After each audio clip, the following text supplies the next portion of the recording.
Hey, it's me, Ellen. I want to share something with you today about the brain. A big part of mindfulness is learning about your brain. And so we're going to shift away from deep breathing and stress reduction tools, and we're going to teach you some things about your brain today that you're going to find really helpful the next time that you have some emotions that you're working through. So let me show you something. Don't laugh at me, but we bought something, okay? And we think it's really cool. This is a little mitt, all right? Again, don't laugh because I looked everywhere for a chart or a poster or a picture and I could not find what I wanted. I wanted a model of the brain that I could show you. So, this we found online was a great substitute for a poster. So, I know it looks like a puppet, just roll with it, okay? So we're gonna imagine that this is your brain, right? So if I do my hand like this is what your brain is. Imagine your eyes are right here looking out. This is like the front part of your brain, that's the top of your head, back here is the back of your brain, okay? So this is my brain model. I'm gonna tell you about 3 parts of your brain. Let me also say before we get started, I am not a neuroscientist. I am not a brain surgeon.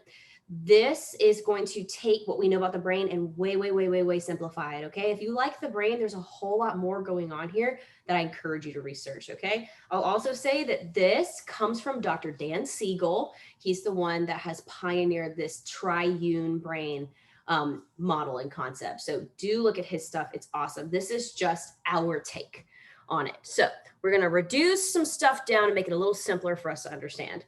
So you've got your brain, right? Here's my brain. We're going to talk first about your brain stem, which is back here, actually towards the bottom of your brain.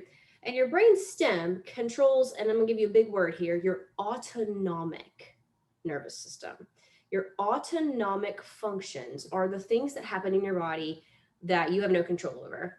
Your heart rate, your blood pressure, your basic functions that just happen no matter what. You can't say, we make that stop happening. It happens anyway, right?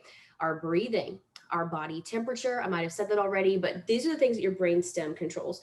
This is, as our brains developed over thousands of years, this is one of the most ancient part of our brains. We share this part of our brain, the way our brain works, with a lot of different creatures, okay? We are going to call this, for our purposes today, your lizard brain, because it's kind of old. Think like dinosaur level, like a lizard, way on back. We share that part with them. We share other parts with them too, but we're just going to call this our lizard brain. It's our old part of our brain. Okay. Next is your limbic system. So here's my brain again. I'm going to open it up. Deep inside your brain is your limbic system. And I've got my little amygdala right here. So I fold my thumb over. It's way down in the middle of your brain. Actually, your amygdala is like 2 little like walnuts that are way deep inside your brain. What this part of your brain controls is a lot of different things. But for today, we're just going to talk about how it functions as our kind of emotion control center. It's also our fight or flight part of our brain.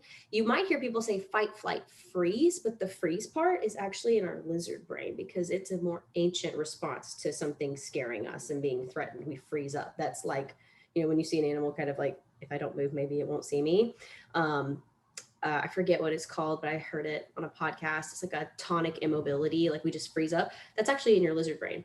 In your limbic system, or what we're going to call your monkey brain, because we share this developed part of our brain with mammals and particularly with primates. It's very developed in them. It's very developed in us. This is our, again, fight, flight. It's our very social part of our brain, our emotional part of our brain. And it's the part of our brain that gets really riled up. It perceives things as threats and triggers that fight or flight response. It's way down deep, way down deep. It is the part of our brain that, again, is very social. It is developed in children, and as a teenager, if you're a teenager, you're going to do a lot of your thinking and decision making from your emotional part of your brain. You can see how that could be a good thing sometimes. Lead with your heart. And you can see how other times, not a good idea, because maybe your emotions are telling you to do something silly, right? Here goes our next part. your prefrontal cortex, or we can just call it your PFC. Your PFC, actually your cortex, covers your whole brain. When you think about a brain, I think it's like wrinkly, kind of like a raisin. All of that covering is your cortex. Your prefrontal cortex is right here, okay? Prefrontal cortex is the part that develops last. So your brain takes like 25 years to develop. I'm gonna sneeze. Excuse me. I wonder if that's like autonomic. Somebody find out where sneezes happen in the brain and leave it in the comments. Anyway, prefrontal cortex, right about here, develops last. When you're about 25 is when that part is fully constructed. Think about the brain like a house. And when you're born, all of the structure of that house is there. So you could drive by this house on the street and it looks totally finished, right? That's what your brain looks like. It's got all the structures it's needed. It's built all the structures of your brain. But imagine that not all the wiring is done in this house. So not every light's going to come on if you flip the switch, right? Some rooms are lit up beautifully. Other rooms, we haven't wired them yet. They're still in progress. That's your developing brain. The lizard brain, the amygdala and limbic system, other parts, your sensory part, the part of hearing and smell and all of that, creating memories, like that stuff is wired. This part has the last room to get wired. Let me tell you what this controls. This is our human part of our brain. This part makes us a little bit different from any other animal. Not that we have it and they don't. Other animals have prefrontal cortex, but ours is much more developed.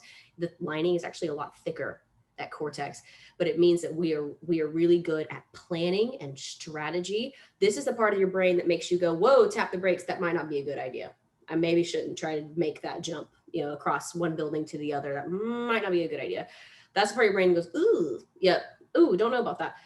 When we are thinking with our emotional part of our brain, we could do things like punch a wall or say something we regret because it feels good and it's a fight, or we can avoid and run away. Where in the moment, if you're having that prefrontal cortex be in the driver's seat, you can go, I could punch that person. That would feel really good, but then it would be really bad. And that's the part that's making you stop. That part is what allowed humans to be able to become top of the food chain. There are so many other animals that have much better defense mechanisms and other parts of them that make them very dangerous, claws, teeth, whatever. We were able to, because we were able to think very logically, we were able to outsmart other animals and work together as a team to take down woolly mammoth and eat it, right? This is the part that made us be able to strategize. Okay, I'm going to run it and then you're going to hit it from the side and you're going to this and this. We're able to do that. So that makes us very different. But again, that part develops last. When you're a teenager, again, it's kind of like the wiring is not quite done yet. It doesn't mean you never think with this part, but it's like, imagine like a flickering light. Like maybe it comes on sometimes. Sometimes you're like, okay, I don't think I need to do that. Other times you're like, woohoo. Also, the thing about the teenage brain is it's very reward based.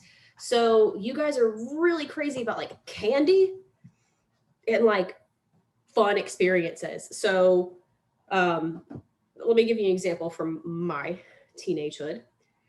We used to have this railroad track. It was a little bit elevated in my town. And if you drove a car really fast, as you approached it, you could get air off of it and then land. Okay. This is a dumb thing to do for many reasons. You don't know if a train's coming, you could wreck your car, you could, just there's so many things that are wrong about that. But the reward of like the thrill of like having your stomach drop and having that moment with your friends and your buddies you could talk about later, like the reward is so much more valuable to the teenage brain than the like satisfaction of knowing that you're not going to get hurt, right? So just keep that in mind. We do a little bit of Dan Siegel's language here of don't flip your lid. So let me tell you that if you're thinking of your brain and that part is like a covering, you think of it like a lid, right? And when someone says, oh man, somebody flipped their lid, that means somebody lost their mind, pitched a fit, got wild, went nuts. That's what people say, people flip their lid, they mean that. And for our purposes, it means the same thing. If you're not thinking with your prefrontal cortex, it's like that part's gone. And what's driving the situation is your emotional part of your brain, your amygdala, your fight or flight. If that's in the driver's seat, holy moly, buckle up, right? So don't flip your lid. We do this a lot in the clubhouse that I work in, where if we see somebody's getting really hyper, very excitable, or somebody's getting, starting to get kind of revved up, be like, hey, don't flip your lid. That doesn't mean don't freak out.